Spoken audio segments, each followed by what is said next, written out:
naughty geeks out there, let's talk about the final issue to the Porky series that was released from Class Comics. This was written and drawn by Logan. This 5-issue miniseries is basically built up to this final issue, and I gotta say, it does deliver really well. A quick summarization of the series is that the main character of Porky, who's a sex-crazed horn dog, is coming to the realization that he comes from a superhero family. His mother literally gave her life in order to save her family and her fellow superheroes from a villain by the name of the Controller. Porky's father got blamed for this and got sent to prison. Porky's uncle was his caretaker and had a slight side story taking place where he was somewhat closeted and was in love with the sheriff of the town. And long story short, the villain, the Controller, returns back, but luckily Porky has inherited his mother's abilities. But his abilities are unstable, at least up to this point. The previous issue ended with the entire Crimson Guild coming to the rescue of Porky and his family. And now in this issue, we get a huge battle taking place, and Porky himself finally coming into the full realization of what he can really do. The superhero battle taking place in this was so incredibly cool. I've always praised Logan's art style, but I feel like in this issue,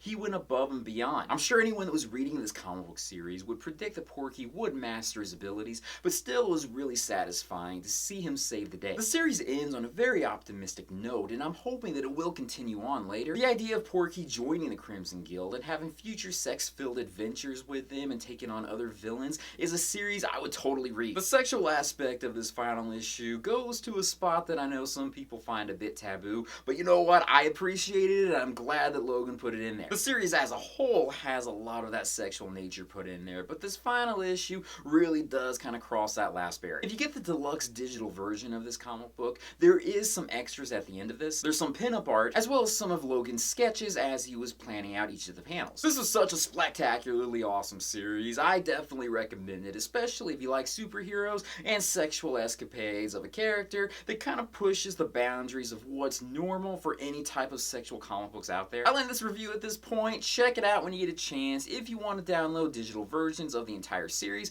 it's available at classcomics.com. But anyways, thank you guys for joining me in this video. If you haven't done it yet, check out my Patreon site, patreon.com/GayComicGeek. You become a patron, you get to see extra pictures, videos, and photo shoots that I only show to patrons. Check it out. I totally appreciate it. And with that, I'll join you guys in another video very soon. Peace, love, namaste, and I'll see you guys later. Bye. For those that may be interested, I got this shirt from What's the Safe Word. This is an incredibly cool shirt. I know many naughty geeks out there that probably wear it as well too. I've worn this about a dozen times. I'll put a link down in the description below if you're interested in getting one for yourself.